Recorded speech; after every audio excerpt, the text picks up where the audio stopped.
Assalamualaikum warahmatullahi wabarakatuh. Kembali lagi di Code Fox. Pada kesempatan kali ini kita akan membahas cabang dari AI, yaitu machine learning. Nah, apa sih machine learning itu dan bagaimana kegunaan fungsinya dan lain-lain? Langsung saja kita masuk ke dalam materinya. Nah, apa sih machine learning itu? Machine learning itu adalah cabang dari AI atau Artificial Intelligence yang fokus pada pengembangan sistem yang bisa belajar dari data. Jadi sistemnya itu belajar dari data, tidak di coding atau diprogram secara eksplisit. Nah, apa sih perbedaannya dengan coding biasa, traditional programming dengan machine learning ini? Nah, kalau traditional programming itu, jadi kita membuat aturan atau rules dan memasukkan data. Jadi makanya itu data tambah rules, jadi hasilnya itu output. Nah, kalau machine learning ini, yaitu kita masukkan data dan outputnya, dan jawabannya itu output, dan biarkan komputernya itu sistem komputernya itu mencari rulesnya, aturannya. Jadi sama aja data plus output, hasilnya itu rules, seperti itu, sama dengan rules. Nah, di sini ada semacam kayak perbandingan AI dan ML dan DL, Artificial Intelligence, Machine Learning, dan Deep Learning. Nah, apa aja sih perbedaannya gitu tiap-tiap jenis ini? Kalau Artificial Intelligence itu dia itu mencakup semuanya dari Machine Learning, dan Deep Learning itu termasuk cabang dari Artificial Intelligence. Cakup teknik apapun yang memungkinkan komputer meniru kecerdasan manusia itu. Nah, kalau machine learning ini dia itu spesifik dari AI. Jadi komputernya itu tidak lagi diberikan aturan baku, tapi diberi data algoritma statistik untuk mencari polanya sendiri. Jadi semakin banyak datanya itu dilatih, semakin pintar dianya komputernya itu. Nah, kalau deep learning dia itu lebih spesifik lagi dari machine learning, yang terinspirasi dari struktur otak manusia atau neuron. Dia juga menggunakan ANN, Artificial Neural Networks, atau disebut dengan jaringan saraf tiruan yang berlapis-lapis. Deep learning ini sangat jago menangani data yang tidak beraturan dan rumit semacamnya, seperti gambar, suara, dan teks yang panjang. Seperti itu. Nah, termasuk ke dalam tipe machine learning. Nah, di sini yang pertama ada supervised learning. Supervised learning adalah tipe machine learning yang dimana algoritma dilatih menggunakan dataset yang memiliki label atau inputnya berpasangan dengan output yang benar.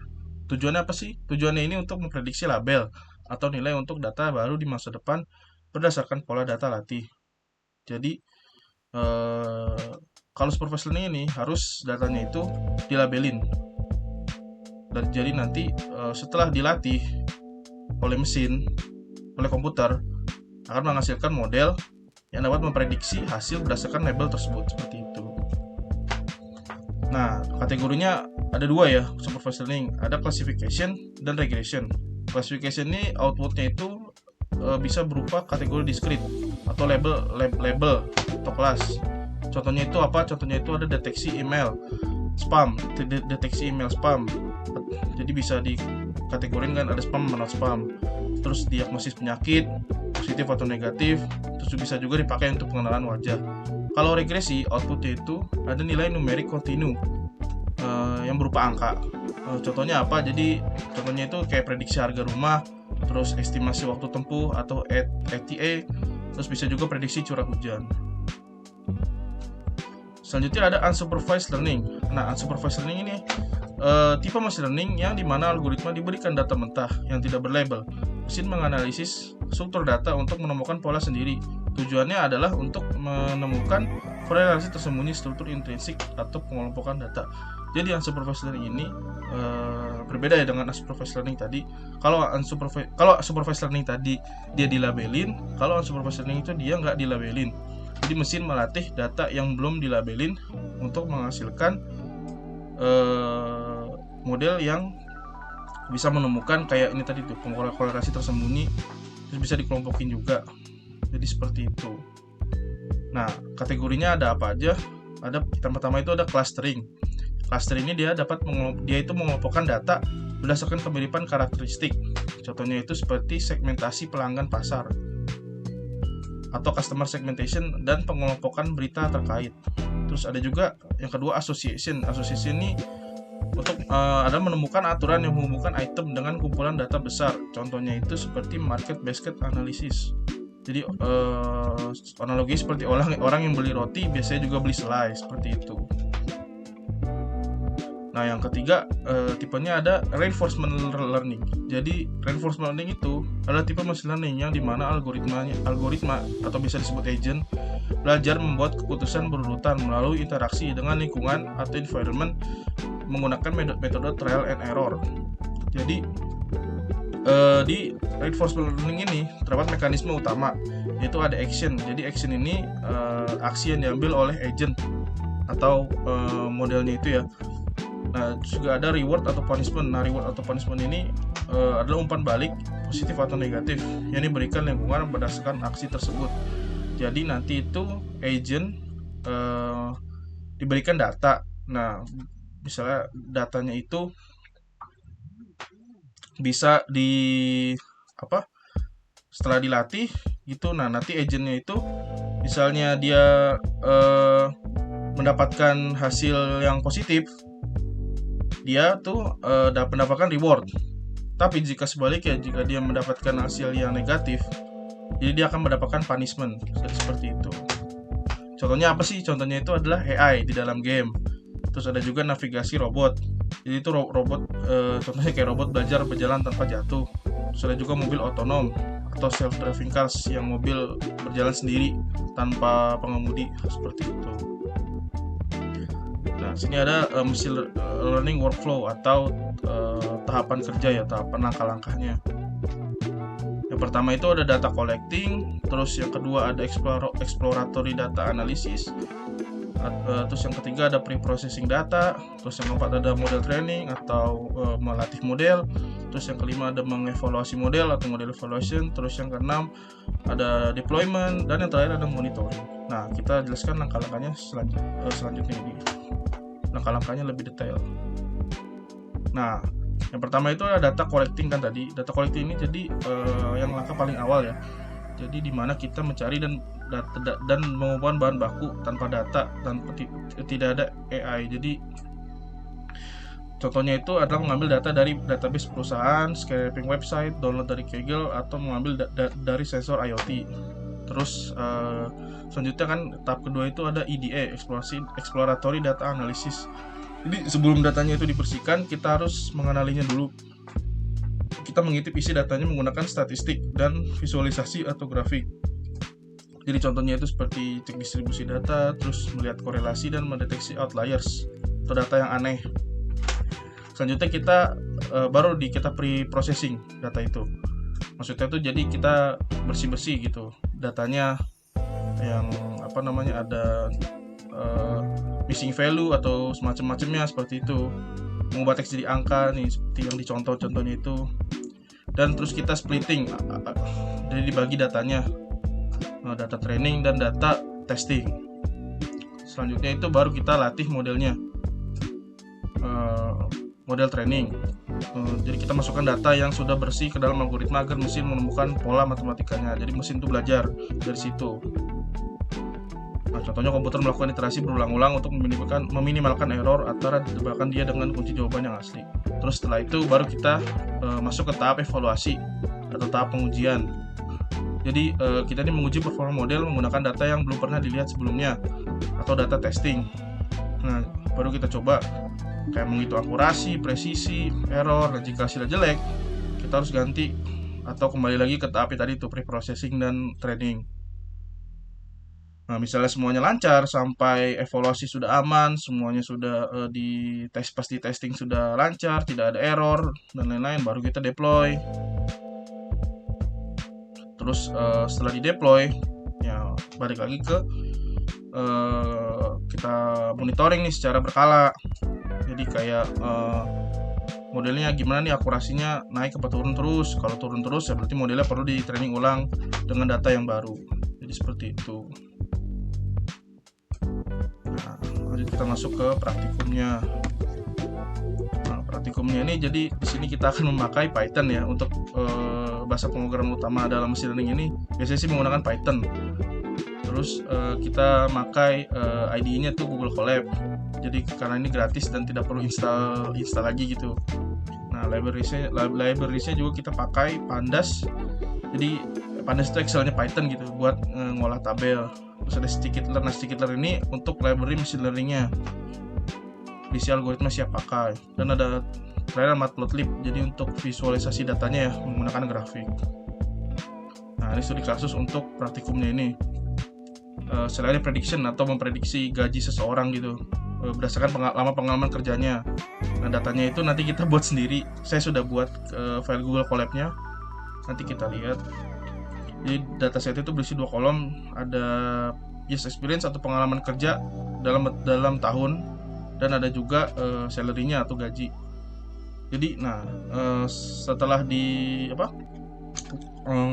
lihat itu, nah berarti masalahnya itu masuk ke supervised learning, regression, dan regression karena kita memprediksi angka gaji ya, bukan kategorinya. Jadi seperti itu. Kalau kategori berarti klasifikasi kan. Kalau regresi berarti dia output angka, memprediksi angka, seperti itu. Oke, langsung aja. Di sini saya sudah buat reconnect dulu. Di sini saya sudah buat codingannya untuk membuat yang tadi. Jadi yang pertama itu kita membuat yang ini studi kasus yang tadi ini. Pertama itu kita buat import dulu nih library-nya. Pertama Pandas untuk tadi tuh mengolah tabel, terus NumPy tim buat angka kalau nggak salah buat ya, terus Matplotlib buat tabel buat visualisasi data. Terus tadi Scala ini library machine learning-nya. Train test split ini buat splitting, seingat saya buat splitting sama training. Nah, ini buat yang khusus regresi. Selanjutnya kita buat dataset dummy. Nah, di sini kita buat ngarang aja ya, buat sendiri aja. Saya sudah buat sendiri seperti ini. Nah, years experience tadi kan pengalaman kerjanya dalam bentuk tahun ya, setahun, 2 tahun sampai seterusnya. Terus salary-nya ini dalam bentuk dolar ini kalau nggak salah dah. Saya lihat di internet aja. Jadi $39, 39,343 gini. Terus selanjutnya itu kita mengubah dictionary menjadi data frame. Ini kan masuknya dictionary ya atasnya ini. Sekarang kita buat dalam bentuk data frame. Seperti ini codingannya. Terus setelah itu baru kita print 5 data pertama pakai head ya. Ini contoh seperti ini. Kita ulang aja. Nah, seperti ini jadinya ya. Terus selanjutnya kita visualisasiin pakai Matplotlib tadi. Nah, ini contohnya nih, kita jalin lagi. Nah, seperti ini nih contohnya nih. Visualisasinya. Jadi ya naik ya. Tiap dia berapa tahun pengalaman pasti gajinya selalu naik. Nih. Nah, setelah itu baru kita lakukan pre-processing dan data splitting. Pertama kita pisahin dulu di XY-nya. Tadi kan ada pengalaman kerja dengan gaji ya. Kita pisahin dulu 2. Terus setelah itu baru kita bagi 2. Kita bagi datanya menjadi 2 buat training dan testing kan. Nah, trainingnya itu 80%, trainingnya 80%. Nah, testingnya itu 20%. Nah, setelah dijalanin, nah tadi itu hasilnya itu jadi trainingnya itu 24, testingnya 6. Terus selanjutnya baru kita buat modelnya, training model ya, melatih modelnya itu. Nah, seperti ini, pakai linear regression. Langsung train. Tadi ini hasilnya kita jalanin lagi aja. Nah, seperti ini. Training selesai, model sudah pintar sekarang. Nah, udah. Berarti sudah dilatih modelnya, sudah aman. Coefficient segini, intercept segini. Oke. Baru kita evaluasi nih. Kira-kira modelnya sesuai nggak dengan yang tadi datanya. Nah, kita buat prediksi nih dari data testing, baru kita visualisasiin. Nah, hasilnya seperti ini. Wah, kan? Jadi benar, ini di sini prediksi nih. Jadi modelnya mengikuti yang sudah diprediksi tadi. Hasilnya naik. Gitu. Nah, coba sekarang kita tes menggunakan prediksi, menggunakan kayak contoh-contohnya nih, misalnya pengalaman kerja nih 4,5, maksudnya dalam bentuk tahun ya, contohnya dalam bentuk tahun 4,5 tahun misalnya. Baru kita buat data frame yang baru, buat nama kolom persis dengan data training biar nggak error, years experience. Terus juga baru kita lakukan prediksi nih. Nah, jika pengalaman kerjanya 4,5 tahun, gajinya bakal berapa nih?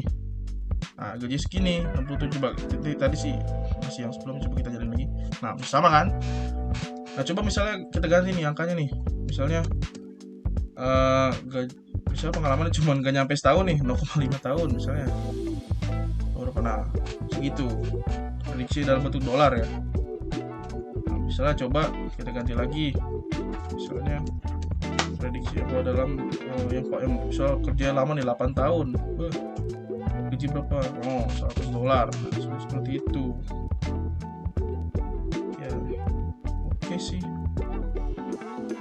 Untuk praktikumnya mungkin seperti itu saja. Masih simple. Untuk studi kasusnya dengan regresi. Kita kembali lagi ke PowerPoint-nya.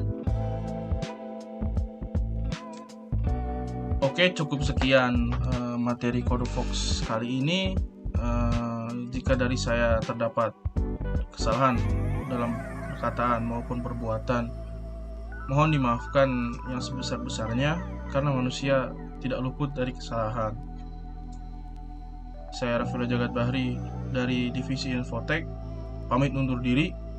Wassalamualaikum warahmatullahi wabarakatuh.